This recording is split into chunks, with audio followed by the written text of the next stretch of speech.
আমাদেরকে মাল তুলে দিতে সাহায্য করেছে, কিন্তু আজকাল আর আগের মতো তেমন সাহস পাই না। আপনি অযথাই ভয় করছেন স্যার।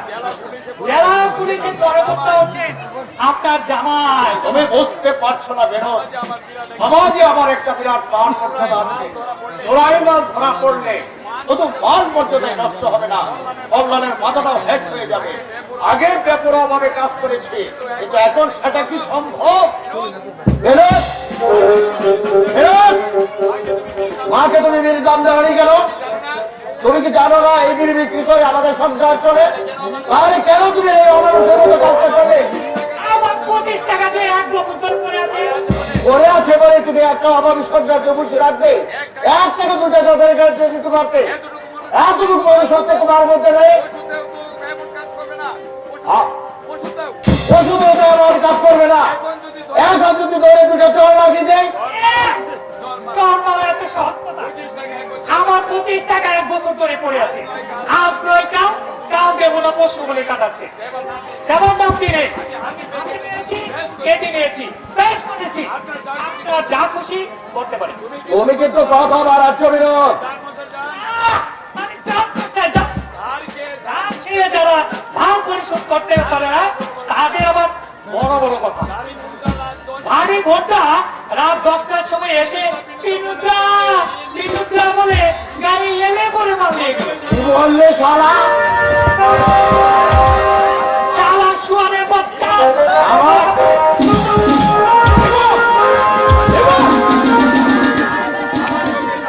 আমার চোখের সামনে একটা নিরীহ লোককে তুমি এভাবে মারবে? তোমার অর্থাৎ কম নয়। জানো আমি তোমাকে কি করতে পারি? চুরে চুরে মাসো তো ভাই, আপনি আবার প্রচুর করতে পারবেন। কি বললে তুমি? হতে পারেন আপনি এই গ্রামে ধরে লোক, কিন্তু আমি আপনার খাস তালুকের বাচ্চা নয়। আপনার বস্তিতে মারা থাকি, যদি থাকতে না দেন অন্যত্র চলে যাব। আর কি করতে পারেন আপনি? আপনাকে অপমান করতে হুজুর, তোরের এত বড় এনদের কাছে কত টাকা পাবে? ওরা পাবে না হুজুর, আমি আরো 15 টাকা। আমি যোগ করো বিনোদ, কাজটা সত্যি অন্যায় করেছ দীপক। একই গ্রামে বাস করে ঝগড়া বিবাদ করা ঠিক নয়। তোমার পাওনা টাকা আমি দিয়ে দিচ্ছি, একটু দাঁড়াও। বিনোদ শোনো এদিকে।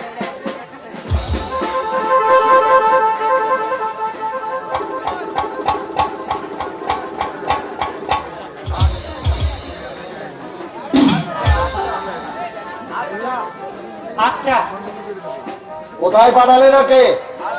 আসছে, একটা কাজে পাঠিয়েছে। আচ্ছা দীপক, তুমি শিক্ষিত বুদ্ধিমান হয়ে এভাবে বেকার ঘুরে ঘুরে এনার্জি নষ্ট করছো কেন? একটা ব্যবসা ট্যাবসা করলে একটু পয়সা রোজগার হয়। ইংরেজিতে একটা প্রবাদ আছে, আইডল ব্রেন ডেভিল ওয়ার্কশপ। দেশের যুব শক্তি এইভাবে অপচয় হলে এই জাতির ভবিষ্যৎ অন্ধকার হয়ে যাবে। ব্যবসা করতে হলে মূলধন চাই। মূলধন? আই মিন টাকা। আমি যদি তোমাকে টাকা দেই ব্যবসা করবে? আপনি দেবেন, কিন্তু কি স্বার্থে? স্বার্থ?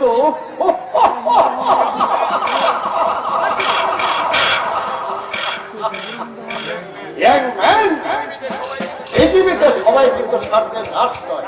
তাছাড়া তোমার বাবা আমার এক সময় বন্ধু ছিলেন। আমি ভেবেছিলাম তোমার বাবাই হয়তো আমার কাছে কথা দিতে পারবে, কিন্তু এলো না। বাবা আপনার বন্ধু ছিলেন, বাবা তো কোনোদিন এইসব কথা আমাদের বলেননি। বলবে না, কারণ শিবরাজ কত আগে ভাবছে তার ওই দুর্ভোগের জন্য আমি দায়ী। যাকে আমার কর্তব্য আমি করে যাব। লোকে যা খুশি খাবো, আমার কিছু যায় আসে না। এই নাও, এই খামটার মধ্যে 2000 টাকা আছে। কিন্তু এতগুলো টাকা কি বিশ্বাসে? বিশ্বাস? কথা কি জানো দেখো, তোমরা আমাকে যত নিকৃষ্ট যদি ভাবো, আমি কিন্তু ততটা নিকৃষ্ট নই। মানুষকে, বিশেষ করে তরুণ সমাজের উপর আমার একটা অগাধ আস্থা আছে। তোমরাই তো দেশ ও জাতির ভবিষ্যৎ। হ্যাঁ নাও। কিন্তু স্যার ওই টাকা দিয়ে ব্যবসা আরম্ভ করো, প্রয়োজন হলে তোমাকে আমি আরো বলবো। আমি চাই তুমি নিজের পায়ে দাঁড়িয়ে একটা দৃষ্টান্ত স্থাপন করো।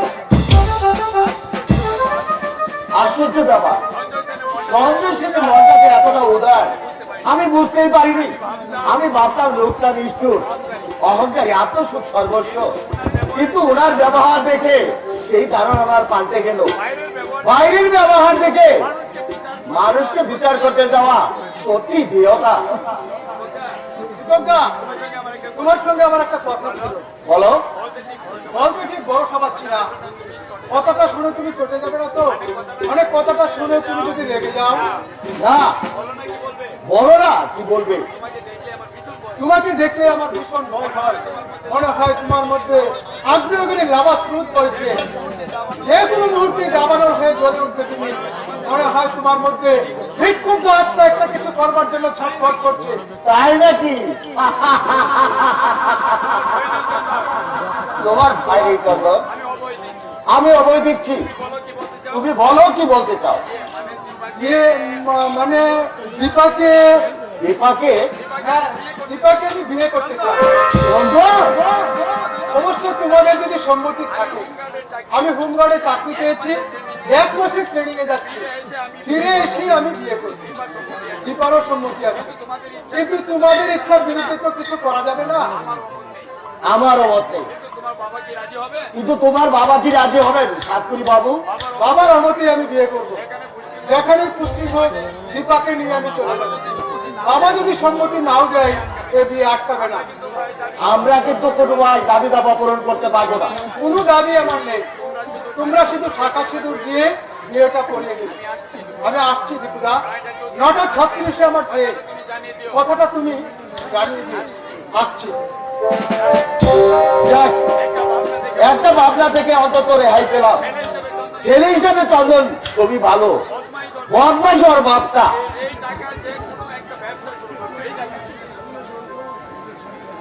এই টাকায় যে কোনো একটা ব্যবসা শুরু করব, সোমনাথের সঙ্গে আলোচনা করে।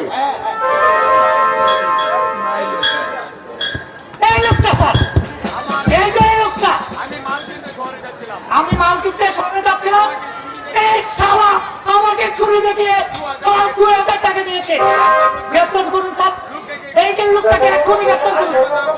বাজে কথা বলতে নেবে না, নিজে যেমন একটা শয়তান। তুমি বলতে চাও অভিযোগ সম্পূর্ণ মিথ্যে, শুধু শুধু তোমার নামে বদনাম দিচ্ছে। মারের চুটে বাপের নাম ভুলিয়ে দেবো বেটা। সমাজ বিরোধী মাতলামদের কি করে সাহিত্য করতে হয় এই গদাধর দত্ত খুব ভালো করে জানে। টাকা যদি নিয়ে থাকো ভালো ভালো ফেরত দাও। বিশ্বাস করুন স্যার, আজে বাজে কথা বলছিল বলে ওকে আমি মেরেছি, কিন্তু ওর টাকা পয়সা আমি নেইনি। বুঝেছি, আমি তোমাকে সার্চ করবো। টাকা যদি পাওয়া যায় তোমার বাপের নাম আমি খগেন করে ছেড়ে দেবো। হ্যাঁ,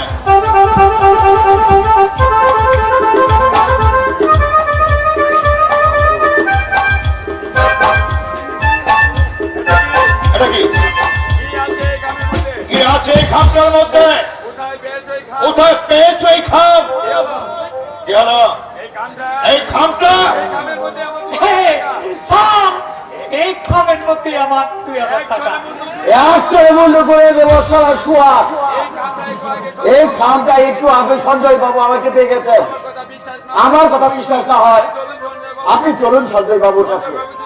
সঞ্জয় বাবু যদি বলেন দীপককে আমি খামটা দেইনি।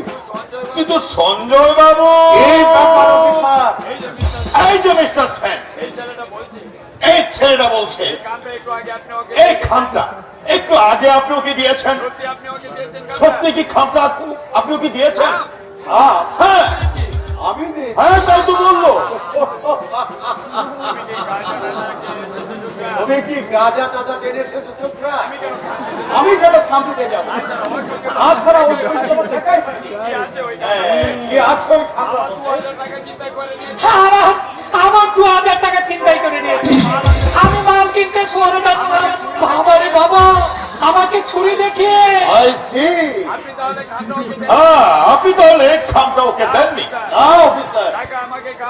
একে আমাকে কামড়াচ্ছে, যাকে তাকে আমি টাকা দিতে যাবো, হাতে নাতে ধরা পড়ে বেটা সবাই গেছে। আসলে এরা হচ্ছে সমাজে উঠতি অবস্থা, কঠোর হস্তকে দমন করতে না পারলে সমাজের দিন ধ্বংস হয়ে যাবে। সযোগ্য কালি একটু শুনুন। কি শুনবে? বলে শুনবে নাকি? হ্যাঁ বলো, কি বলবে? বলছি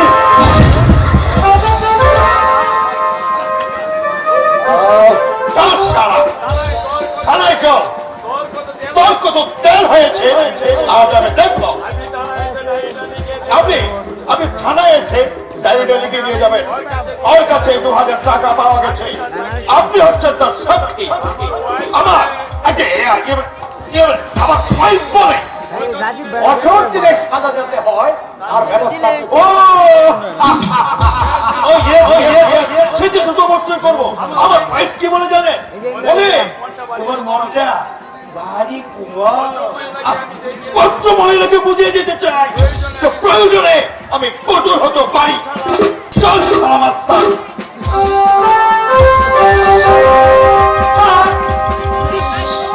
আপনার গামলা একদম অন্য হয়ে গেছে। এটাকে আমি ঠিক 1 বছরের জেলের গাড়ি টানিয়ে আনবো, তবেই আমার নাম সঞ্জয় সেন। জানাই যেতে হবে। পুরো বিটাটা ভাব পেয়েছেন 100-তে 100।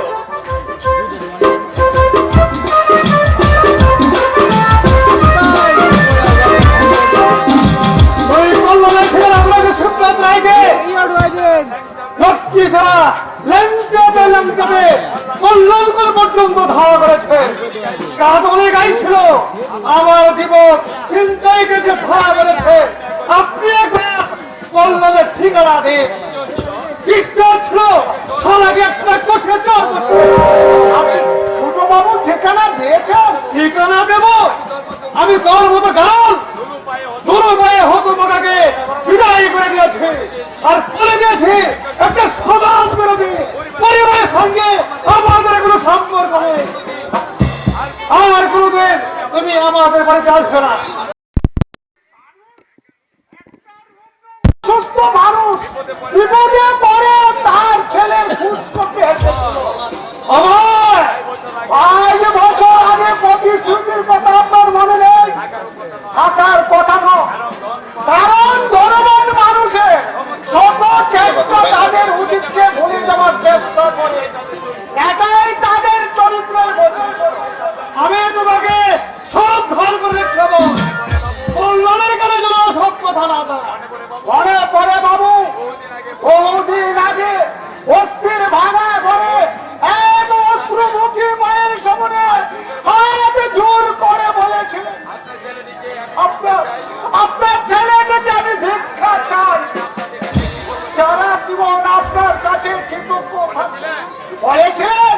বলেছিলাম তাই বলে আরো বলেছিলেন প্রতি মাসে ছেলেকে একবার দেখে নিয়ে যাব, কিন্তু ছেলেকে বোর্ডিংয়ে লুকিয়ে রাখলেন। পাছে মা বাবা ওকে চিনতে পারে সেই ভয়ে রক্তের দাবি কি বাবু অস্বীকার করতে চান? অর্থের অহংকারে মনুষ্যত্বকে আপনারা দুপায়ে মারিয়ে দেন। আমি তোকে সব সার করে খাবো। কল্যাণের কানে ধরো অসৎ কথা না যায়।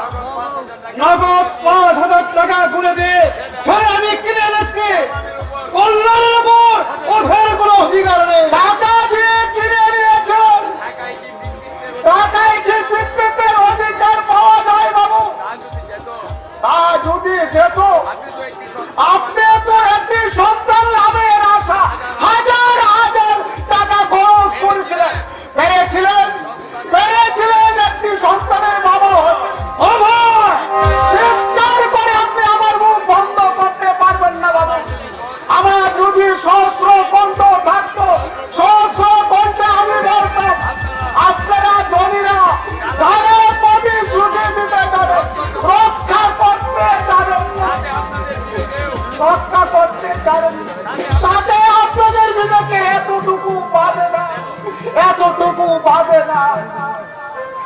দাদাকে তাড়াতেই হবে, নইলে কোনোদিন কল্যাণের আসল পরিচয় ফাঁক করে দেবে। অনেক আগে হারামজাদাকে তাড়াতাম, পারিনি শুধু কল্যাণের জন্য। এইবার ভৌমাকে বলবো হারামজাদাকে যেন ঘর ধরে এই বাড়ি থেকে বের করে দিয়ে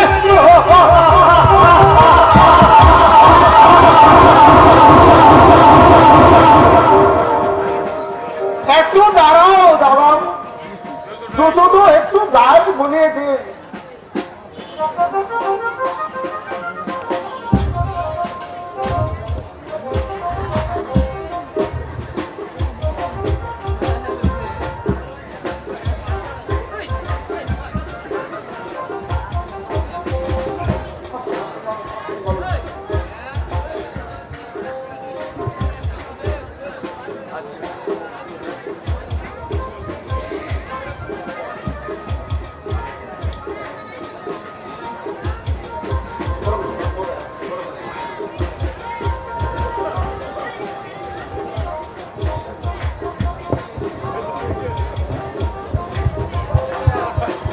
আচ্ছা অভয়দা, তুই আমাকে এত ভালোবাসিস কেন রে? আমার পায়ে কাটা ফুটলে মনে হয় তোর বুকে শেল বিদ্ধ হয়েছে। মাও বুঝি তার ছেলেকে ভালোবাসে না, অথচ তুই আমার চাকর। কেন ভালোবাসি জানো দাদা বাবু? তুমি আমাকে খেতে দাও, পড়তে দাও, মাসে মাসে মাইনে দিচ্ছ, অসুখ বিসুখ হলে ডাক্তার দেখাও। তাই বুঝি?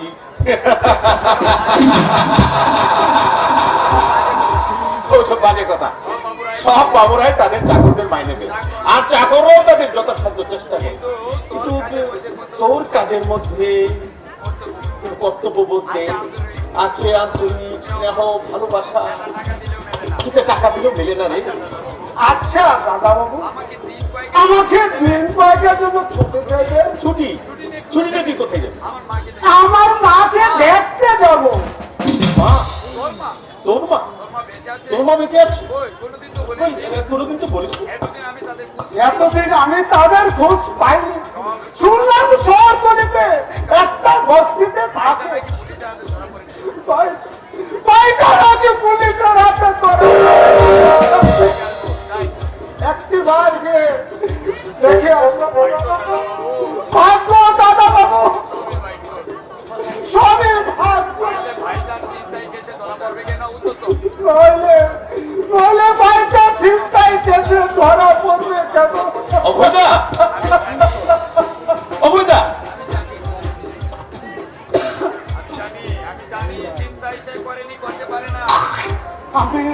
আমি জানি দাদা বাবু, চিন্তা সে করেনি, করতে পারে না। শুনেছিলাম মা তাকে বিয়ে পাস করেছিল, নিশ্চয় কেউ ষড়যন্ত্র করে বাড়িতে জেলে ঢুকিয়েছে, নইলে সমাজ বিরোধী সে হতে পারে না, হতে পারে না।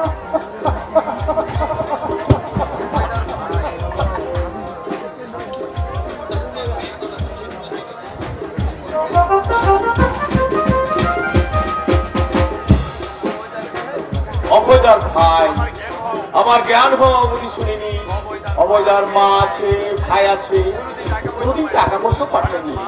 হঠাৎ মা ভাইয়ের কথা বলছে, আশ্চর্য ব্যাপার। এই শুনছো?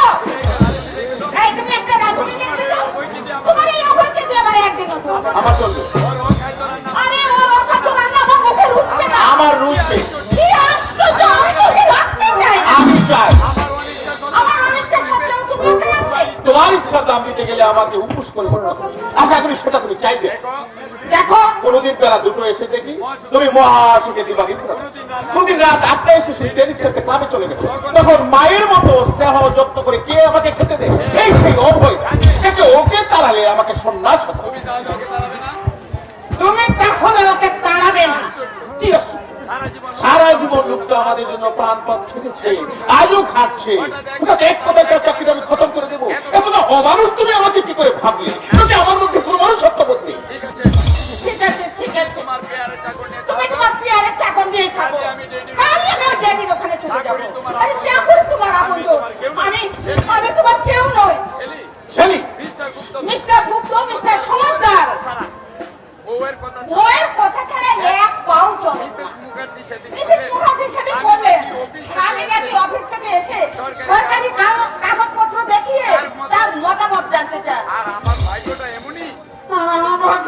মামনি, আমার কোনো কথা তোমার কানে যায় না।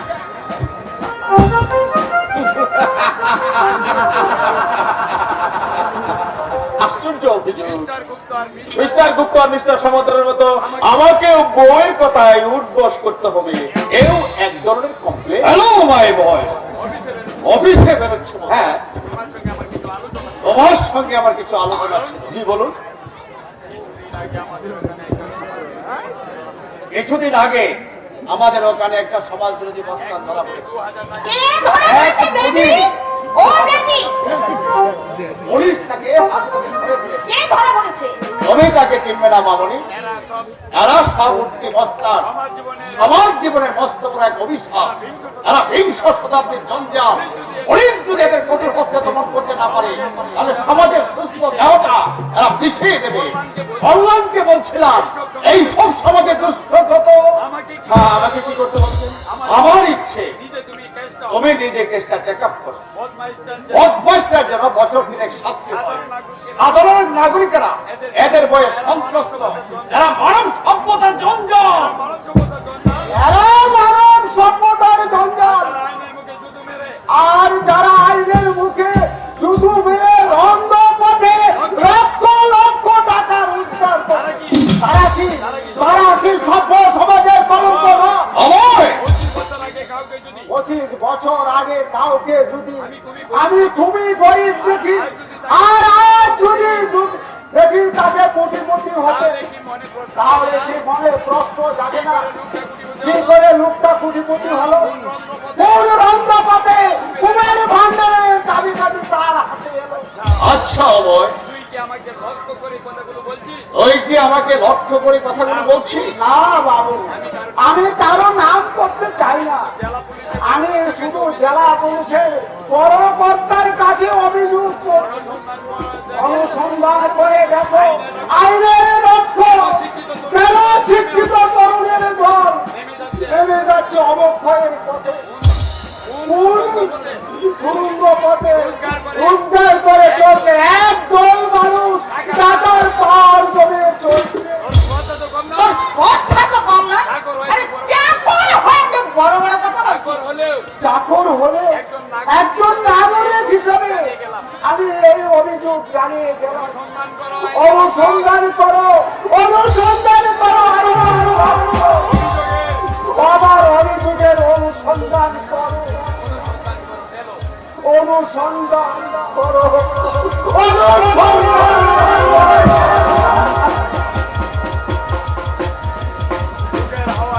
লোকের হাওয়া দেখছে পাল্টে গেছে।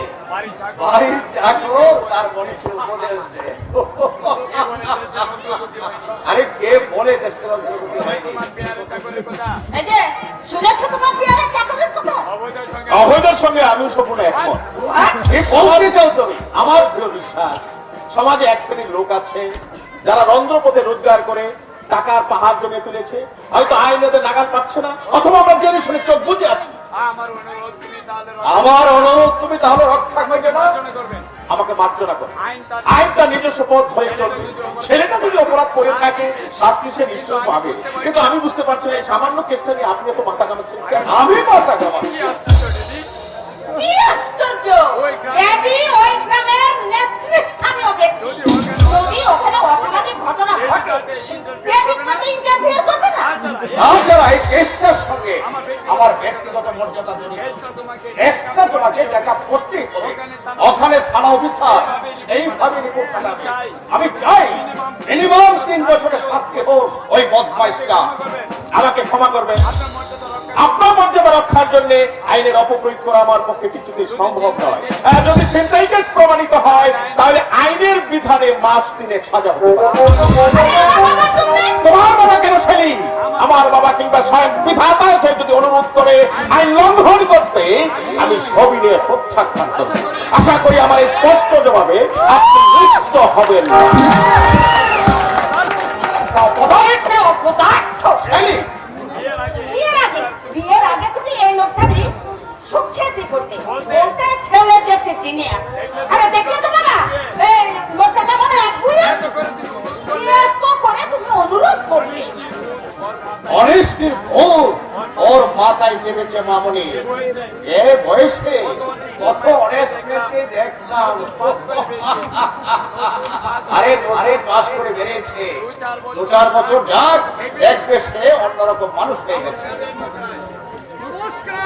আরে নমস্কার নমস্কার নমস্কার। হ্যাঁ এই তো একটু আগে আপনার সঙ্গে আমার একটা জরুরি কথা ছিল। আচ্ছা তোমরা কথা বলো, আমি তোমাদের জন্য খাবারের ব্যবস্থা করছি। বেশি দেরি করো না দিদি, দেরি করে খেলে তোমার আবার শরীর খারাপ হবে। বলুন, আপনি যে শিবরাত্র ছেলেকে বর্ষ নিয়েছিলেন একথা তো আপনি আমাকে আগে বলেননি।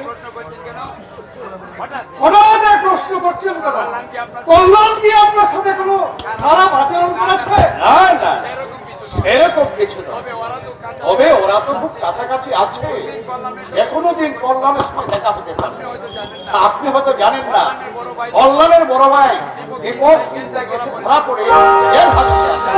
জানে জানে হ্যাঁ, শিবরাম আমার বাড়িতে গেছিল। সর্বনাশ, হঠাৎ যদি এখানে এসে পড়ে আর কল্যাণ যদি জানতে পারে শিবনাথ রায় তার বাবা, তাহলে ওর সব সহানুভূতি ওদের উপর গিয়ে পড়বে।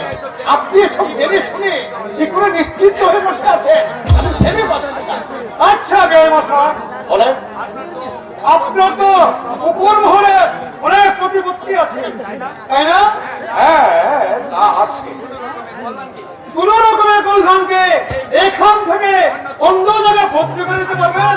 আমি সব পারি, দিনকে রাত করার দিনকে রাত করার ক্ষমতা আমার আছে। সৎ লোককে চুপ সাজাতে, সব পক্ষে চোর সাজাতে চুরকে আর চোরকে বলি আমার সমাজের মাথায় তাই যদি বলেন আপনি, আপনার কাছে আমি চিরকৃতজ্ঞ থাকবো। আর সময়টাকে দূর করে দিতে হবে।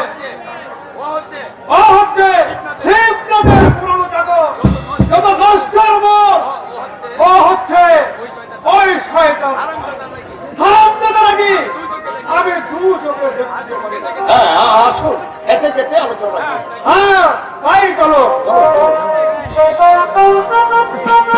দীপুকে মিথ্যে মামলা জড়িয়েছে সঞ্জয় সেন। হারামের বাচ্চা ফেরোজকে আমি গলা টুকু চেপে ধরে। সে বললে সঞ্জয় বাবু আমাকে যা শিখিয়ে দিয়েছে আমি তাই বলেছি। সবই বুঝতে পারছি মাইকেল, সবই বুঝতে পারছি কিন্তু পুলিশ যখন ধরেছে পুলিশ সবই বুঝতে পারছি মাইকেল, কিন্তু পুলিশ যখন ধরেছে মামলা যা হবার হবে। তবে সঞ্জয় বাবু কিন্তু চেষ্টা করবে ওর যাতে কঠিন শাস্তি হয়, কারণ উনার জামাই পুলিশ সুপার।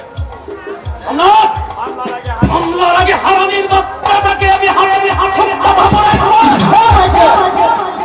ভূত ভূত করে তোরা মারবি। আমারও সব ভয় ডর নেই। হাসিমার হুকুম পেলে আজই ওই রাস্তার মধ্যে সারাকে এমন ধোয়াই দেবো তাতে যদি আমার সমাজ জেল হয়। ও না সম্রাট, তোমরা হাসিমা, আপনি হুকুম দিন, হারামের বাচ্চাটাকে আজই রাস্তার মধ্যে ধোয়াই দেবো। মাথা খারাপ করেছে মাইকেল, চেষ্টা খারাপ হয়ে যাবে। খারাপ হবে? কি খারাপ হবে শুনি? হয় পাশি জেল না হয় ফাঁসি, তাতে কি মরতে তো একদিন হবে। অল্পর আগে 2-4টাকে খতম করে তারপরে মরবো, এই হচ্ছে আমার নীতি। না বাবা, তোমাদের সঙ্গে আমি একমত হতে পারছি না। দীপক যদি অপরাধ করে থাকে নিশ্চয়ই তার শাস্তি হবে, আর নির্দোষ হলে সসম্মানে সে মুক্তি পাবে। নিশ্চয় আপনার চিন্তাধারা সম্পূর্ণ ভুল। মাইকেল, বিষয় সম্পত্তি নিয়ে দাদার সঙ্গে আমার ঝগড়া হয়েছিল। দাদা নিজে বৌদির সাথে গায়ে খুব বসিয়ে দিয়ে লাইটে ডায়েরি করায়। আমি বৌদিকে ফোন করতে উদ্যত হয়েছিলাম। মাইকেল, দেখা সাক্ষী দিয়েছে ওই হারামের বাচ্চা সঞ্জয় সেন। বিচারে আমার 2 বছরের জেল হয়। দোষ না করেও তো আমি শাস্তি পেয়েছিলাম। ওই সেদিন তো তোমাদের ভগবান আমাকে নির্দোষ বলে খারাপ করে দেয়। আল্লাহ ভগবান সবই ভাববাবাজি বিচারের বানিয়ে যদি নীরবে নিভৃতে কাঁদে। তাই আমার নীতি হচ্ছে কাপুরুষের মতো নাশ হয়ে চৌকি কামড়ে ধরে ওই দুশ্মনদের শেষ করে দাও। তারপর জেল না হয়ে মাইকেল, মাইকেল, আপনি কিছু মনে করবেন না মাসিমা, ছেলেটা বরাবরই উগ্র প্রকৃতি। কি হবে জানেন? মামলায় কি হবে জানেন একমাত্র ভগবান। টাকা পয়সা খরচ করতে পারলে হয়তো রেহাই পেত, কিন্তু আপনি একবার দারোগাবাবুর কাছে গিয়ে বলুন না মাসিমা। না সোনা, সেটা হবে আমার মৃত্যুর স্বামী সঞ্জয় সেনের অতীত ইতিহাস তোমরা জানো না। আমাদের দুরবস্থার জন্য আছেন একমাত্র উনি। তোমার মেসমশাইকে বিপদে চালিত করেছে ওই লোকটি। কি বলছেন সঞ্জয় বাবু? আমাকে তুমি মার্জনা করো বাবা, ঝুঁকের মাথায় কথাগুলো আমি বলে ফেলেছি। নিজের চরিত্রে যদি সফলতা না থাকে কেউ কাউকে বিপথে নিতে পারে না। দোষ তোমার মেসমশাইয়ের, সঞ্জয় সেনের নয়, সঞ্জয় সেনের।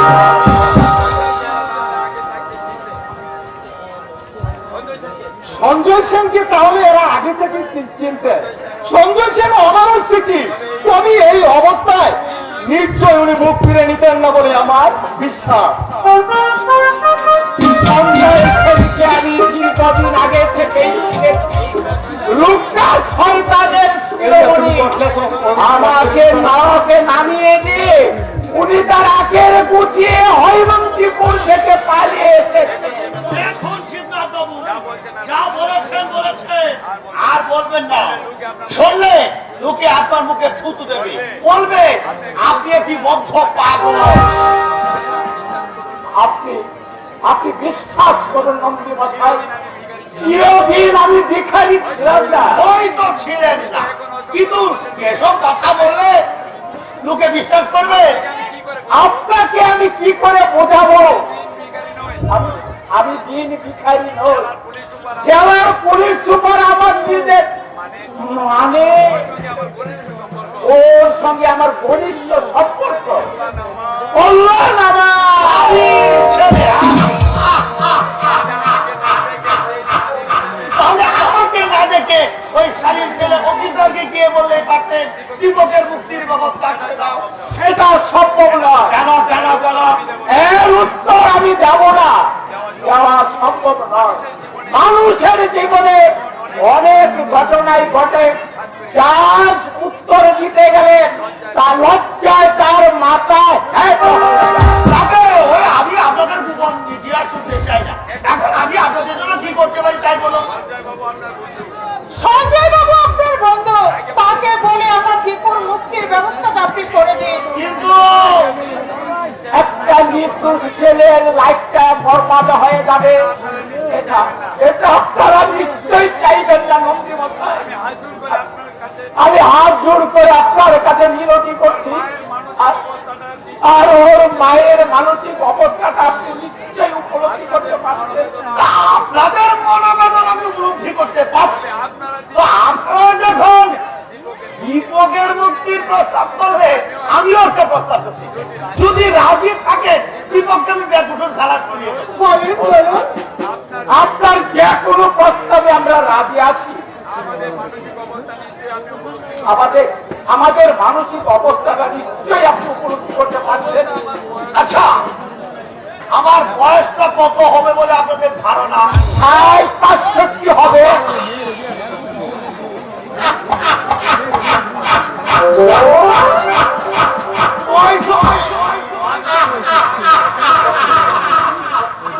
পঁয়ষট্টি বছর ওরে মাথার চুলে বাম ধরেছে বলে ভেবেছেন আমি বৃদ্ধ হয়ে গেছি? ওরে এই মাসে আমি ৪৫-এ পা দিল। কিন্তু আপনার এত বড় ছেলে চন্দন খুব কম বয়সে বিয়ে করেছিল, তা স্ত্রী মারা গেল আর বিয়ে থাকুন। তা মনে করে দেখুন, ঘরে যদি মেয়ে ছেলে না থাকে সে সংসারে লক্ষ্মী থাকে না, সে সংসারে পুরুষ মানুষের মন বসে। সে তো বটে। তাই বলছিলাম আপনাদের দীপা যদি আমার সংসারের ভার নেই, দীপকের মুক্তির ব্যবস্থা আমি নিশ্চয়ই করে দেবো। সঞ্জয় বাবু আমারও উপেক্ষা করতে পারবেন না, কারণ সঞ্জয় বাবুর অনেক গোপন ইতিহাস আমার জানা। এত খুবই আনন্দের কথা। দীপা আপনার ঘরে যাবে। চন্দনের সম্মতি আছে।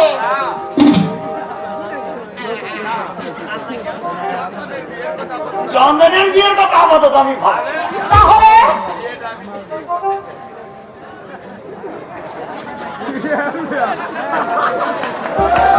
বিয়েটা আমি নিজেই করতে চাই।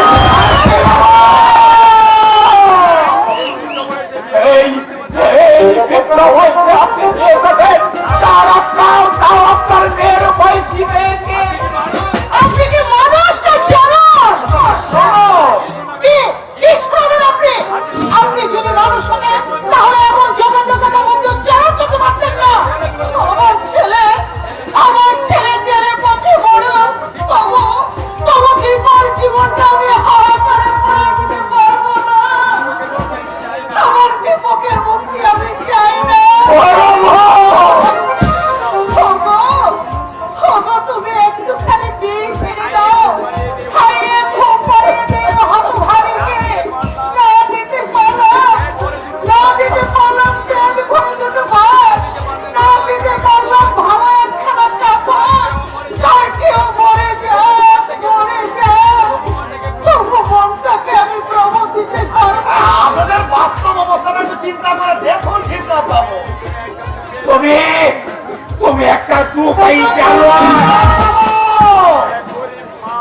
এক গরিব মা বাবার গলার সুযোগ দিয়ে তাদের একমাত্র মেয়ের গলায় বিয়ে নামক ফাঁস করে দিতে চাইছো। আমার যদি সাবেক দিন থাকতো তাহলে এর উত্তর মুখে নয়, জুতুর মধ্যে দিতাম। সামনে কথা বলবেন মশাই। বেরিয়ে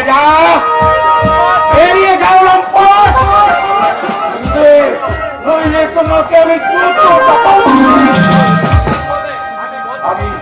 আমি ভদ্র সন্তান বলে এখনো তোমাকে সহ্য করছি। এখনো তুমি দাঁড়িয়ে আছো নরপশু।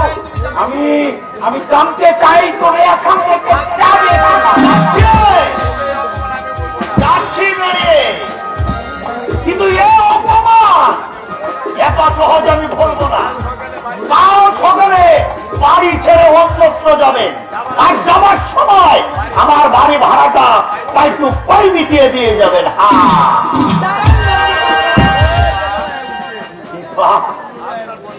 আপনার প্রস্তাবে আমি রাজি।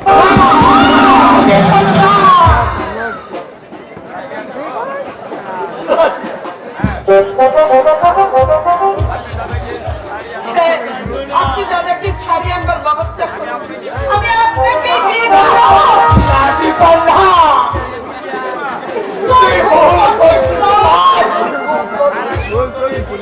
সারা জীবন ধরে এই ফুলের মাধ্যম তোকে দিয়ে যেতে হবে। আমি পরমকে শুয়ে হাহাকার করে থাকবে না। দরকার নেই আমার দীপকের মুক্তি। দীপক জেলে পথে মরুক। আমি তো দাদার জন্য আত্মহত্যা দিচ্ছি মা। দীপক বলে তুমি পাশান, তুমি পাশান। তুমি তো গীতায় বলেছ পরিত্রাণায়ং সাধনাং বিনাশায়শ্চ দুষ্কৃতাম ধর্ম সম্পন্নাথায় সত্যবান। যুগে যুগে কিন্তু বাবা তাহলে কোথায় তুমি সম্প্রদায়ের শঙ্কর নারায়ণ? নেমে এসো নেমে এসো, ধ্বংস করো এই চক্রান্ত, ধ্বংস করো।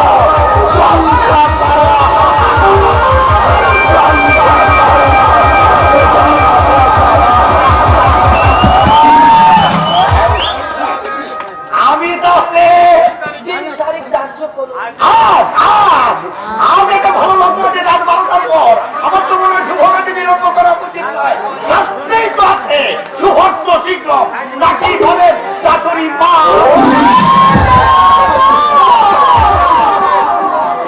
আমার আপত্তি নেই, তবে দাদা যেন কালি ছাড়া পায়। আশা করি আমার মনের ইচ্ছে তোমাকে মজা করে দিবা। কর্তব্য সম্বন্ধে আমি বরাবরই সচেতন। আপনি অযথায় চোখের জল ফেলছেন শাশুড়ি মা। আপনার মেয়েকে নিয়ে করে মানে মাথায় করে রাখবো। ফাঁসিটা কোথায় হবে? ফাঁসি নয়, বিয়ে বিয়ে বিয়ে আমারও বাড়িতেই হবে। অযথা আমি তোমাদের টাকা পয়সা খরচ করতে চাই না। যাওয়ার আগে আপনাকে একটা প্রণাম করে যাই শাশুড়ি মা, আশীর্বাদ করবেন আমি যেন 100 বছর বড় মায়ের লাভ করি। শাশুড়ি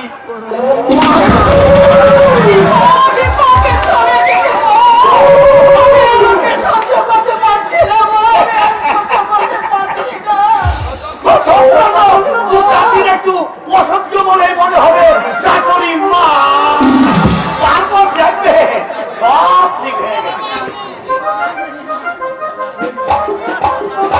আমি আসছি দিবা, বাজার হাত সব নিজের হাতে করতে হবে।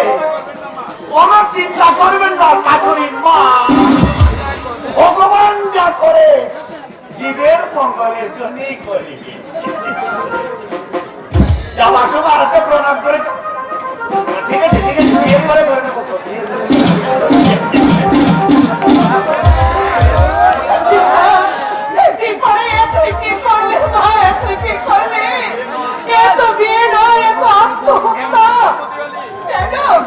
কেন তুই সম্মতি বলি মা?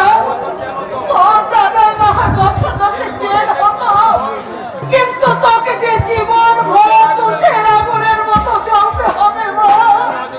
তুমি অযথায় দুঃখ পাচ্ছ মা। মেয়ে হয়ে জন্মেছি, মেয়ে তো একদিন দিতে তোমরা হয়তো সেখানে গিয়ে আমার দুঃখ হতো, এতে তবু একটা সান্ত্বনা থাকবে। দাদার জন্য কিছু অন্তত আমি করতে পেরেছি। তুমি বিশ্বাস করো মা, এর জন্য আমার এতটুকু দুঃখ বা ক্ষোভ নেই। কেন লোকার অভাব টাকা আছে, ভাত কাপড়ের অভাব কোনোদিন হবে না। বিয়ের পর তুমি হয়তো গিয়ে দেখবে সারা অঙ্গে গয়না পরে আমি রাজরানীর মতো ঘুরে বেড়াচ্ছি। ভাবতে কি আনন্দ লাগছে আমার।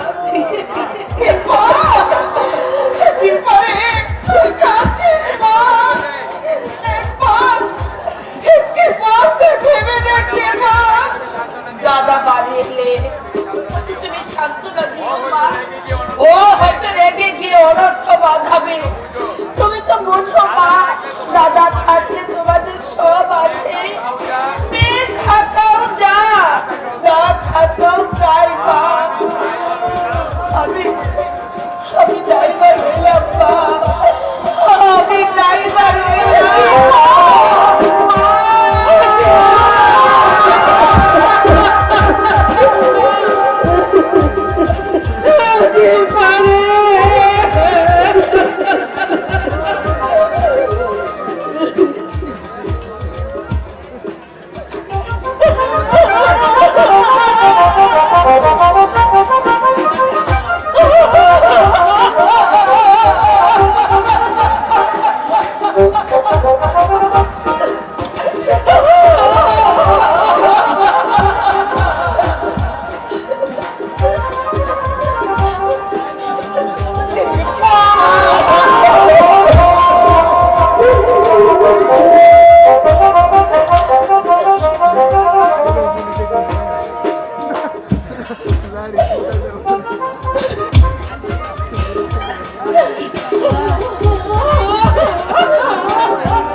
বিয়ে নয় রমা, এর নাম হচ্ছে রেগেছা। মাইকেল দা, তাদের অর্থ আছে, সম্পদ আছে, যারা সমাজের মধ্যমণি, তারা যা খুশি করবে, গরিব তাদের প্রতিবাদ করার সুযোগ থাকবে না।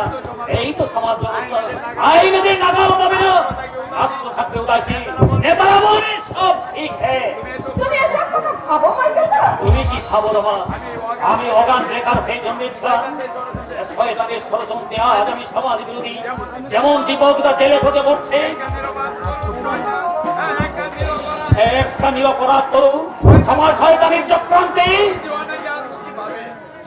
শুনেছি ওনাকে আজকে মুক্তি পাবে। পাবে, কিন্তু কিসের বিনিময়ে পাবে জানো রমা? একমাত্র গুণের যৌবনের বিনিময়ে। I am so sorry my sister, কথাটা অশালীন বলে আমি তোমার কাছে ক্ষমা চেয়ে নিচ্ছি, কিন্তু 20 বছরের একটা তরুণীর সঙ্গে 60 বছরের এক বৃদ্ধের এই অসম বিবাহ আমি মনে প্রাণে মেনে নিতে পারছি না। জানি জানি না দীপকটাও মেনে নেবে কিনা, কিন্তু আমি হলে কি করতাম জানো রমা? দুটোকে একসঙ্গে ফোন করে জেলে যেতাম, আদালতে গিয়ে পারস্পর চিৎকার করে বলতাম, ফোন আমি করেছি, কিন্তু কেন করেছি একবার অনুসন্ধান করে দেখো। মাইকেল দা, জানি জানি রমা, আমার কথায় কেউ কর্ণপাত করবে না, কিন্তু রমা এই সমাজ থেকে আমি যতই দেখছি ততই আমার স্নায়ুতন্ত্রগুলো উত্তেজিত হচ্ছে, ইচ্ছে হচ্ছে এই সমাজ সত্যকে ভেঙে চুরে পুড়িয়ে দিই। মাইকেল দা ঠিকই বলেছে, এর নাম বিয়ে নয় ব্যভিচার। দরিচিমণি দেহ ত্যাগ করেছিলেন দেবতাদের মঙ্গলের জন্য, আর দীপাদার আত্মত্যাগ করলো তার ভাইয়ের জন্য। দীপার স্বপ্ন ছিল সুন্দর সুস্থ স্বাস্থ্যবান একটা স্বামী, সুন্দর সাজানো গোছানো একটা সংসার। রমা, কি হয়েছে দাদা? তোমার তোমার মুখ এমন শুকনো লাগছে কেন? তোমার শরীর কি ভালো নেই দাদা? না রে, শরীর ভালোই আছে, তবে তবে যাই হোক একটা চাকরি করছিলাম, সেটাও চলে গেল। কেন? দীপকের কেসের জন্য তদবির করছিলাম, মালিক না সঞ্জয় বাবু নাকি মালিককে বলে দিয়েছে আমাকে চাকরিতে রাখলে এখানে ফ্যাক্টরি রাখাই দায় হবে। তাই মালিক সঞ্জয় বাবুর সাথে বিবাদ করে বললে আমাকে কাজ দেওয়া সম্ভব নয়। সঞ্জয় সাথে এই দেশের রাজা হয়ে গেছে, তার হুকুমে সবাইকে চলতে হবে। দেশে কি কোনো আইন কানুন নেই? দেশে কি কোনো মানুষ নেই? আইন, আইনের কথা বলছিস? আইন আছে, কিন্তু সে আইন গরিবদের জন্য। এই সমাজে ধরে 7 গুণ মাস ওরা আইনের মুখে জুতো মেরে লক্ষ লক্ষ টাকা রোজগার করছে, বেআইনি পথে আইনের রক্ষকরা তা দেখে চোখ বুঝে থাকে। আর আমরা যদি অন্যায় করি পুলিশ চুরি নিবে ধরবে, এই তো আমাদের সমাজ। মানুষ চুরি করে খিদের জ্বালা, পকেট কাটে পেট না ভরা রাক্ষসটাকে বোঝাবার জন্য, চিন্তাই করে দারিদ্রতা মোচন করার জন্য। কিন্তু ধনীরা যে লক্ষ লক্ষ টাকা মুনাফা লুটে নিচ্ছে, সাধারণ মানুষের প্রাণ নয়। কই? তাদের বেলায় তো আইনের লম্বা হাতটা এগিয়ে আসে না। তুই দেখে নিস রমা, দেশের এই যুব শক্তি বৈষম্য বেশি দিন চলতে দেবে না। বর্তমান সমাজটা একটা ফাউল ইনস্ট্রুমেন্টের উপর দাঁড়িয়ে আছে, যুব সমাজ কোনো বাস্তবে এই পথে চলে যাবে। আমার চাকরিটা চলে গেল, কাল থেকে হয়তো বা নিরঙ্গ অপরাধ কোদার ছাড়া আমি যদি পকেট বার হই চিন্তাই করি প্রধান বেকার দিয়ে তার জন্য কি আমি চাই? না দাদা না, তোমার দুটি পায়ে তোমার পায়ে পড়ে ওসব কাজ তুমি ওসব কাজ তুমি করো না দাদা। আমি মাসি আমি মাসিমার কাছে বিধি বাজার শিখেছি, দুটো পেট কোনো রকম চালিয়ে দেব। না পারি বাড়িতে গিয়ে মানুষের বাড়ি জিয়ের কাজ করে তুমি অপদে তবুও তুমি ও পথে যেও না দাদা, তুমি যেও না। সম্রাট, থেকে দীপুদা, থেকে চেহারা হয়েছে তোমার। আমাকে মেনে নেয়নি ওরা কি তোমাকে মেনে নেয়নি? এই অবস্থা দেখার আগে আমি যদি মরতে পারতাম থাকতো না কোনো দুঃখ থাকতো না। তুমি কেন আমাদের বাড়িতে এলে? কেন এলে? কেন এলে? কেন এলে? রমা বস, তারপর কেমন আছিস বল? নরম দর্শন করে এলাম রে সর্দার। নরম, জেলখানা মানেই তো নরক। হলম করে বলতে পারি আমি হলফ করে বলতে পারি এসব না। কোন সৎ মানুষকেও যদি 6 মাস জেলখানা আটকে রাখা হয় তাহলে সে একজন তাহলে সে একজন পাকড়া সমাজ বিরোধী বেড়ে আসবে। কিন্তু মনে হয় আবার মনে হয় জেলখানা প্রথমে তৈরি হয়েছিল মানুষকে সংশোধন করার জন্য। আর চোর ডাকাত পকেট মার চোর ডাকাত পকেট মার তৈরি করার কারখানা নিশ্চয়ই নয়। কিন্তু কিন্তু বস্তুর পক্ষে তাই হচ্ছে। ওখান থেকে বেরোবার ওখান থেকে বের হওয়ার পর মানুষ আর মানুষ থাকে না, জানোয়ার বনে যায়। যাই হোক, তুই বেকসুর মুক্তি পেয়েছিস সেটাই তোর ভাগ্য। নইলে তুই যে ষড়যন্ত্রের শিকার হয়েছিলি জেল তোর অবতারিত। আমি জানতাম সারা আমি পাবো, কারণ আমি তো কোনো অন্যায় করিনি।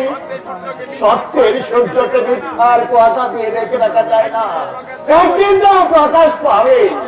বাড়িতে গিয়েছিলে? না, আজকে রাতটা তোদের আজকে রাতটা তোদের এখানে থেকে ভোরে বাড়ি চলে যাবো। তা এতে মা বাবা দীপা মা বাবা দীপা ওরা সবাই কেমন আছে জানি না। ওরা ভালোই আছে। বাবুদও খুবই ভেঙে মা বোধহয় খুবই ভেঙে পড়েছে, বাবা হয়তো বিশ্বাস করেছে। সত্যি আমি চিন্তাই করেছি কিন্তু বিশ্বাস করবে না দীপা দীপা কিন্তু বিশ্বাস করবে না। তাকে আমি সহজে ছেড়ে দেবো না কিন্তু সঞ্জয় সেনকে আমি এত সহজে ছেড়ে দেবো না। এই অপমানের প্রতিশোধ আমি নেবই। আগে হাত মুখ ধুয়ে এসো চা খেয়ে হাত মুখ ধুয়ে এসো। এক মাসের চেহারার যা চিরি করেছো কাটানোই যাচ্ছে না। আসলে শরীরের উপর তুমি কোনো যত্নই নাওনি। কি করবো বলো, যদি তোমার মতো জেল হাজতে তো তোমার মতো প্রিয়জন কেউ ছিল না করে খেতে দেবে আমাকে যত্ন করে খেতে দেবে। আসলে মানসিক চিন্তাতেই শরীরটা নষ্ট হয়ে গেছে। 2-4 দিন বাড়িতে থাকলে ঠিক হয়ে যাবে। এই, তুই মুখ হাত ধুয়ে বিছান তুই মুখ হাত ধুয়ে বিশ্রাম করতে পর আর তুই উনুনটা ধরিয়ে দে। আমি আসছি তুই উনুনটা ধরিয়ে দে, আমি আসছি। যাবি এত রাতে কোথায় যাবি এত রাতে? অনেকদিন বাদে বাড়িতে এলে অনেকদিন পর বাড়িতে এলি, তোর সামনে তো শুধু ডাল ভাত করে দেওয়া যায় না। তাই তুই বিশ্বাস কর, আমি যাব আর আসবো। জানো রমা, জেল হাজতে বসে প্রতিদিন আমি তোমার কথা ভাবতাম। মাঝে মাঝে মনে হতো আজ তুমি আমার সঙ্গে দেখা করতে যাবে, কিন্তু নিষ্ফল প্রতীক্ষা। একটা দিনের জন্য তুমি আমার সঙ্গে দেখা করতে গেলে না। তুমি তুমি কি আমাকে ঘৃণা করো রমা? তুমি আমাকে ভুল বুঝো না। তুমি তো জানো ইচ্ছা থাকলেও মেয়েদের সবকিছু করতে পারে না। আমার কি তুমি যে আমার কি কতখানি। রমা, এই এক মাস আমি পেট ভরে এই এক মাস আমি পেট ভরে ভাত খাইনি, রাত্রে ঘুমাইনি, শুধু অঝরে কেঁদেছি আর ভগবানের কাছে প্রার্থনা করেছি ওকে তুমি সসম্মানে মুক্তি করে দাও ভগবান, সসম্মানে মুক্তি করে দাও। রমা লক্ষ্মী, এবার আমরা নতুন করে জীবন শুরু করব। আমি মনে মনে ঠিক করে ফেলেছি চন্দনের সঙ্গে দীপার বিয়েতে হয়ে গেলে বিয়ে করে বাড়িতে নিয়ে যাবো তোমাকে আমি বিয়ে করে বাড়িতে নিয়ে যাব। তোমাকে দূরে সরিয়ে রেখে আমিও কষ্ট পাচ্ছি। দীপুদা, সরকারি চাকরি আমার বাকি নেই সরকারি চাকরি আমার ভাগ্যে নেই। কোন কলকারখানায় যদি কুলির কাজও পাই আমি তাই করবো। অহংকার করে শিক্ষার অহংকার করে কি লাভ রমা? মা বলে কোনো কাজই ছোট নয়। কিছু না জুটে আর যদি কিছু না ছুটে রিক্সা চালাবো, লোকে যা বাবা যাবো, এর জন্য আমি যে কোনো কাজ করতে প্রস্তুত। শুক্লা বাড়িতে আছো? শুক্লা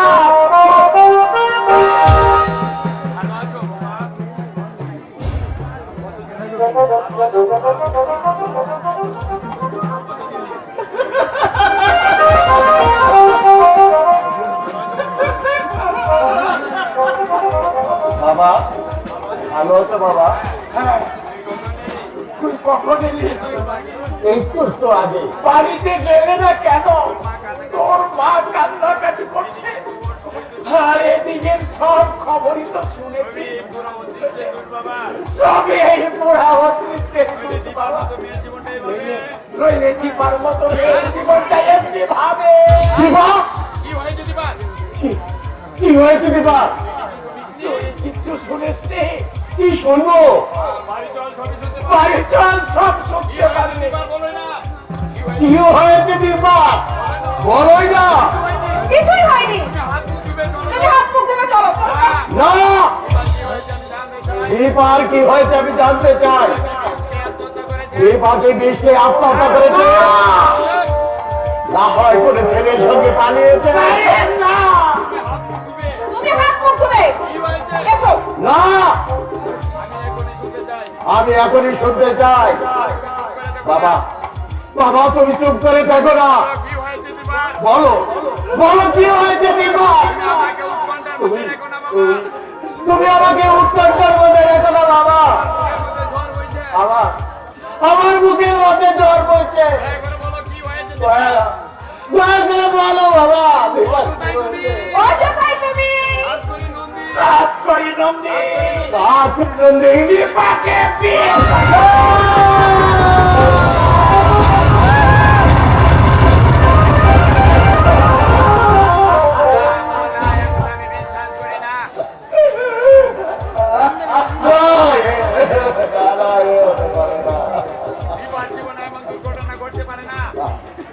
না, না বাবা না, এই কথা আমি বিশ্বাস করি না। দীপার জীবনে এমন দুর্ঘটনা ঘটতে পারে না। এ কি কখনো সম্ভব? একটা 60 বছরের বৃদ্ধার সঙ্গে দীপার বিয়ে অসম্ভব, অসম্ভব। কোনো উপায় ছিল না বাবা। তোকে জেল থেকে বাঁচানোর জন্য এ কাজ করতে হয়েছে। কেন কেন কেন তোমরা এমন যখন চেষ্টা করলে? আমি না হয় জেল নরক যন্ত্রণায় মুখ করতাম। আমার জন্য একটা কচি মেয়ের আশা আকাঙ্ক্ষা, ওর আশা স্বপ্ন শব্দ পায়ে বাড়ি। দীপার জীবনটা তোমরা আকারে ভরে দিয়ে মেয়েটাকে বলিতে পার আগে কেন তোমরা আমার সঙ্গে পরামর্শ করলে না? আমি মরে গেছি কেন? কেন তুমি আমার সম্মতি নিলে না? কেন কেন একটা বার জিজ্ঞাসা করলে না? তুমি তুমি আমার বাবা নাও। তুমি একটা আজ থেকে আর তোমাদের আমি সম্মান করবো না। করবো কিনা করবো তোমাদের তোমাদের সন্তান আমার বুকে তোমাদের সন্তান আসবেন। আমি তোমাদের ক্ষমা করতে পারছি না। তুমি তুমি শান্ত হও দীপিকা। তুমি শান্ত হও। সঞ্জয় সেন আর সাতকুড়ি নন্দী দুজনে ষড়যন্ত্র করে সঞ্জয় সেন, সঞ্জয় সেন, সঞ্জয় সেন, আমি এই দেবতার নামে শপথ করে বলছি, সঞ্জয় সেনের উপর যদি প্রতিশোধ না নিতে পারি আমি মানুষের সামনে মুখ দেখাবো না।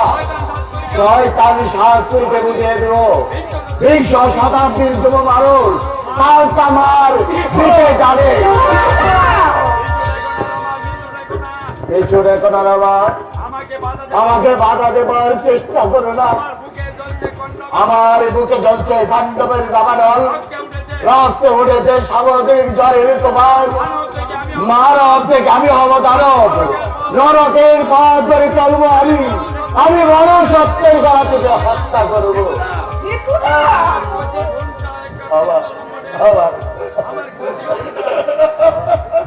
আমার কচি বয়সটা একটা বিদ্যা বারো বাজলেন আকার করে কাটছে। তার আকুল আন্তনা আমার বুকের মধ্যে ঢুকতে পারছি বাবা, বুকটা জ্বলে যাচ্ছে বাবা, আমার মুখটা জ্বলে যাচ্ছে। আমি বুঝুর মাঝে যাবো, আমি বুঝে উল্লারে যাবো। দীপা আমার তেল, দীপা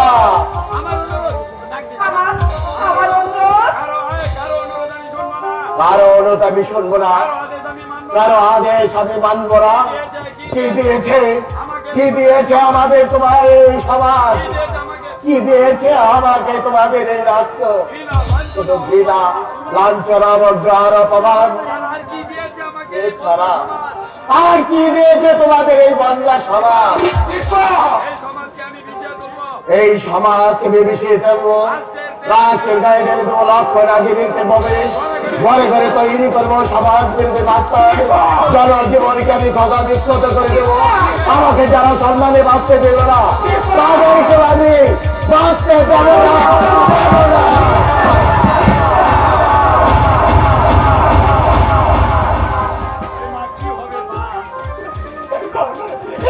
কি হবে মা? ও এখন গিয়ে সন্ধ্যায় সেনের উপর হামলা করবে, ছাত্রীকে মারধর করবে। আমার ওকে আমি কি করবো? আপনি বাড়ি যাবেন দাদা, এলে বুঝিয়ে সুঝিয়ে কাল বাড়িতে পাঠিয়ে দিতে বলবো। তাই তাই মা, তার কথা তোর কথা নিশ্চয়ই শুনবে। আমাকে মেরে রেখেছে, ভগবান আমাকে মেরে রেখেছে। আমার আশা ভরসা, আমার একমাত্র আশা ভরসা। সে আশাও যদি শেষ হয়ে যায়, সে আশাও যদি শেষ হয়ে যায়, তাহলে যে মৃত্যু ছাড়া আমার অন্য কোনো পথে, অন্য কোনো পথে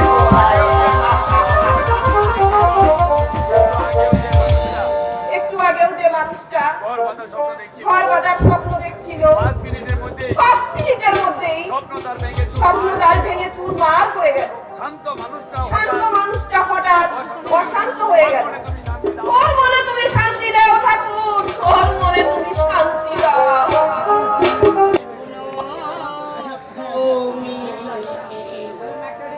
অশ্রু ভেজা ক্রন্দন ধুলোয় মিশিয়ে দিও না তুমি, আপনি ছড়া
এই গানটার অর্থ আমাকে বুঝিয়ে দিতে হবে নতুন বউ। বলো কেন গাইছো এই বিরহের গান? আমি কি শালা ঘাসে মুখ দিয়ে চলি? নষ্ট জানি বুঝি না বেশি তো শালা। যখনই দেখি খেজুর গাছের মতো ধারা বইছে, বলতে হবে কোন দুঃখে আমি তোমাকে রেখেছি, কেন কান্নাকাটি করা হচ্ছে আমি জানতে চাই। তুমি অযথায় মাথা গরম করছো। আমি তো কোনো অভিযোগ করিনি। তুমি দয়া করে আমাকে বিয়ে না করলে আমার দাদা জেল ছিল অবদারিত। তোমার এই মহত্বের কথা আমি কোনোদিন বলতে পারবো না। সেই কৃতজ্ঞতা বুদ্ধি তোমাদের আছে? তোমার ভাইকে ছাড়িয়ে নে না, আমি খাবলার খাবলা ঘু খেয়েছি। কাল নাকি বোমা নিয়ে দাঁড়িয়েছিল সঞ্জয় বাবুকে মারবার জন্য। দাদা তোমার দাদা ওয়াগান দাদাদের সঙ্গে মিশে বিয়ে পর ওয়াগান ভাঙছে। আমার নাকি লোকের কাছে বলে বেড়াচ্ছে আমাকে খুন করবে। আমি তোমাকে বলে রাখলাম নতুন বউ, আমার পেছনে লাগতে গেলে ও শালা বাপের আমি খগেন করে ছেড়ে দেবো। আমার নাম সাতকই নদী, যার বিয়েতে লাগি না তাকে একেবারে ইয়ে করে ছেড়ে দিয়ে। দাদা দাদা শেষে এমন নোংরা কাজে নেমে পড়লো, কিন্তু দাদা তো এমন ছিল না। ওগো, তুমি দয়া করে আমার দাদাকে একবার আমার কাছে নিয়ে আসবে। আমি তাকে বুঝিয়ে বলবো যার মাথার উপর বৃদ্ধ মা বাবা, সে কি করে মৃত্যুর সঙ্গে পাঞ্জা লড়ে। নতুন বউ দাদার পায়ে ধরে আমি বলবো, কার উপর অভিমান করে নিশ্চিত তুমি মৃত্যুর মুখে ঝাঁপিয়ে পড়ছো। তুমি শিক্ষিত মানুষ হয়ে কেন এমন কাজ করছো? কেঁদো না নতুন বউ, কেঁদো না। আমি কথা দিচ্ছি যত টাকা লাগে তোমার ভাইকে আমি দেবো, একটা দোকান করবে। তোমাকে যে আমি কত ভালোবাসি, তোমাকে যে আমি কত ভালোবাসি সে তুমি বুঝবে না। ইচ্ছে করে তোমাকে মুখের মধ্যে কেন ছাড়বো, কেন ছাড়বো? তুমি আমার বিয়ে করো।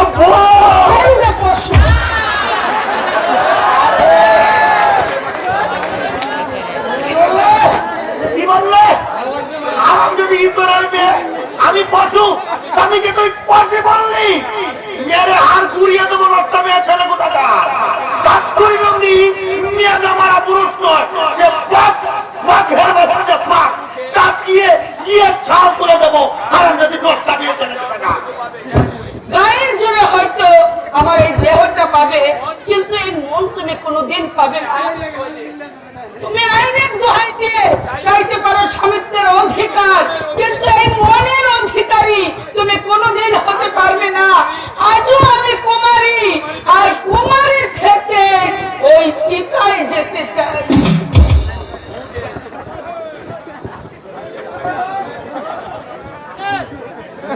মুখেছি এই হারামজাদি ছোট লোকের মেয়েকে বিয়ে করে না, আমি ঢাকি ঢাকি বুকেছি। ফোন করে ফেলবো ইতরের মেয়েকে আমি মাটি চাপা।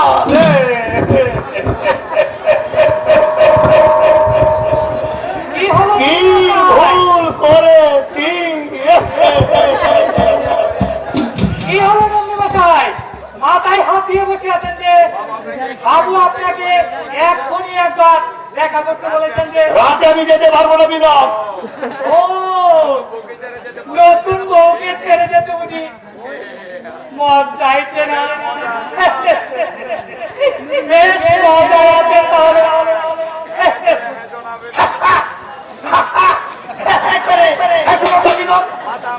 মাথা আমার গরম আছে। শালা অল্প বয়সী মেয়ে ছেলেকে বিয়ে করে না, আমি খাবলাম খাবলাম। আগে জানলে তুই শালা এমন তুই করবো ভাই। প্রাণ আমার অষ্টাগত করে তুললে রে ভাই। আনা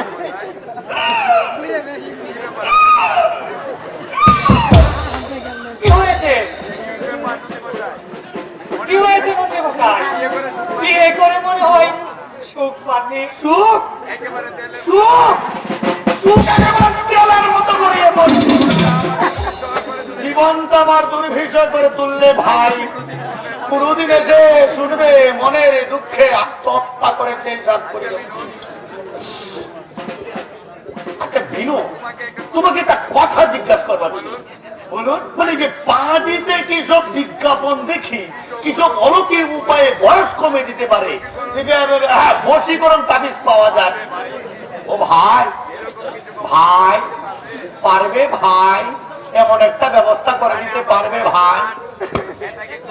মানে এই আমার বয়সটা 60, ওটাকে তো মানে 40 আছে, এমন কোন ব্যবস্থা আছে, তবে বেশ কিছু খরচ হবে। খরচ? ওরে খরচের জন্য আমি ভাবি না, লাগে 2, 4, 5, 10 হাজার টাকা দেবো।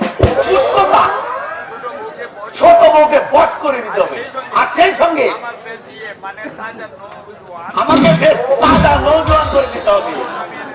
তবু জানি আমি এনে দেব। আপনাকে 7 দিন দেওয়া তার আগে আপনাকে 7 দিন দেহ শুদ্ধি করতে হবে। কিভাবে দেওয়া শুদ্ধি করবো? কাজটা একটু কাজটা কিন্তু একটু কষ্ট ছিল। পোয়াল হয়ে সঙ্গে আধা বুয়া দইয়ের সঙ্গে হ্যাঁ। এক ছড়া কান্তা গুমর, গোমূত্র 1 ছড়া, আর একটা ছোলা। আপনাকে 7 দিন ব্রহ্ম মুহূর্তে খেতে হবে।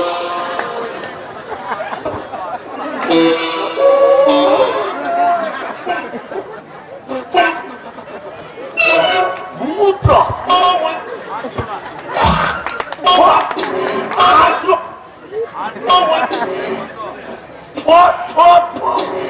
আসলে যে বিদ্যুতের গন্ধ মানুষে খায়,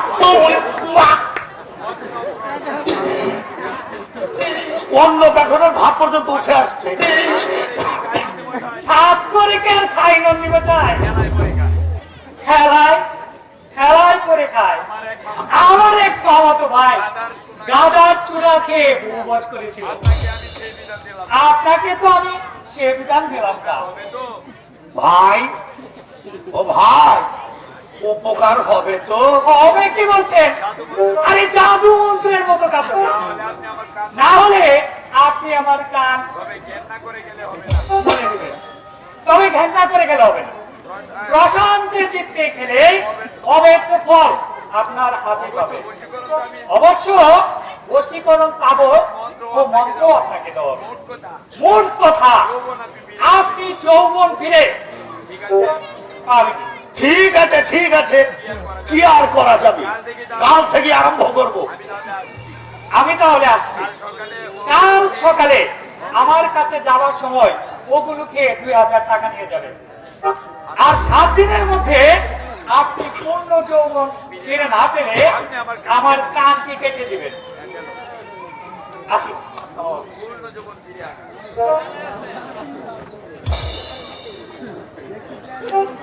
পূর্ণ যৌবন ফিরে আসবে। আগে যৌবন ফিরে আসো আগে যৌবন ফিরে আসুক, তারপর কলম কিনে এনে মাথায় লাগাবো। টাকায় নাকি বাঘের দুধ পাওয়া যায়, আর যৌবন পাওয়া যাবে না।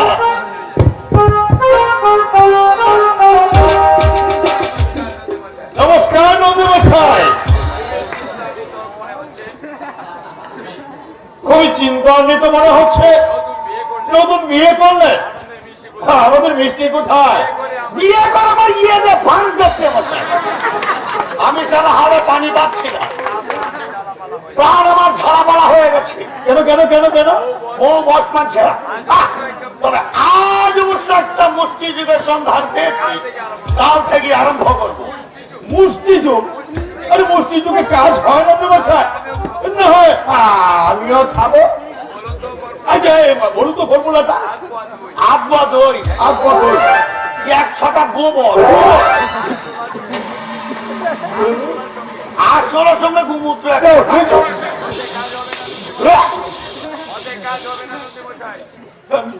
ওতে কাজ হবে না নন্দীমশাই। আমিও তো ও জ্বালায় তো ভুগছি। আমার ওয়াইফ জানেন, আমার ওয়াইফ বছরের মধ্যে 11 মাসই বাপের বাড়িতে থাকে, আর এদিকে আমি জ্বালাই একা কাঠে শুয়ে শুয়ে দীর্ঘশ্বাস করি। ও স্যার, বলেন কি?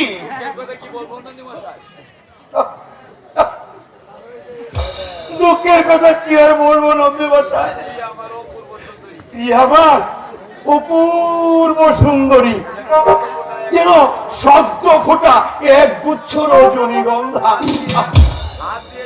হাত দিয়ে ছুতে সংকোচ হয়। আমার ওয়াইফ অনেক ভাগ্যের বলে এরকম ওয়াইফ আমি পেয়েছিলাম। বেশ ভালো জিনিস তো। একবার কি হয়েছিল জানেন? কি হয়েছিল? আমি চোর ধরতে গেছি। আচ্ছা, বাড়ির চারদিকে আমি পুলিশ দিয়ে ঘিরে ফেলেছি, যাতে এটা পালাতে না পারে। তারপর আমি সদর দরজায় এসে দাঁড়ালাম। হঠাৎ আমার ওয়াইফের অপূর্ব সুন্দর মুখখানা মানুষ পটে আমার চোখের সামনে বেশি উঠলো। চোখ বুঝে আমি দৃশ্যটা উপভোগ করতে লাগলাম। চুর বেটা আমার সামনে দিয়ে গুটি গুটি করে চলে গেল। যাবার সময় বলল, আসছি স্যার। আমি বিরোধ করতে বললাম, যাও, আমাকে বিরক্ত করো না, আমাকে স্বপ্নটা দেখতে দাও। চোরকে বললাম, চোখ পুজো তো করো। আমি আমার ওয়াইফের মুখখানা দেখছিলাম। হঠাৎ যেন আমার ওয়াইফ এসে আমার চোখের সামনে দাঁড়িয়ে বলল, শুনছ, চোখ খুলো, আমি এসেছি। চোখ খুলে দেখি সামনে দাঁড়িয়ে এক বিরাট কুপলা পুষ্পরে সাপাই। সিপাই না, ইচ্ছে হচ্ছিল ওটাকে কোচে একটা চোর বসিয়ে দিই। কোন রকমের সামনে নিলাম। কোথায় আমার সুন্দর ওয়াইফ আর কোথায় কুপলা পুষ্পরে সাপাই? বলুন, রাগ হবে না নন্দী মশাই? ও স্যার বলেন, ওরে আপনার রূপ তো আমার চেয়েও কঠিন, আপনি বাঁচবেন কি করে? আমি বেঁচে গেলে আছি, বেঁচে গেলে আছি, আমি তো জীবন মৃত্যু অবস্থায় আছি। তবে হ্যাঁ, আমি আপনার রক্ষা করেছি, যতদিন পর্যন্ত বউ আমার বাড়িতে না আসবে চোর টাকাতে আমি আর ধরবো না। কেন ধরবো বলুন? আরে বউ যদি আমার কথা না শুনে সমাজের কথা আমার ভাবতে হবে কেন? হয়ে গেছি বলছিলাম, কেন এসেছিলেন সেটাই তো বললেন না। বলিনি বুঝি? জানেন নন্দী মশাই, বউয়ের কথাটা ভাবলে আমার মাথাটা কিরকম যেন গোলমাল হয়ে যায়। কোনদিন শুনবেন আমার চাকরিটা মানে কি যেন বলতে গিয়ে নট হয়ে গেছে, চলে গেছে আর কি। মানে আমি কথা ধরবাবু, ও হ্যাঁ হ্যাঁ, যে কথাটা বলতে দিয়েছিলাম আপনার সম্বন্ধে দীপক রায়কে একটু সাবধান করে দেবেন।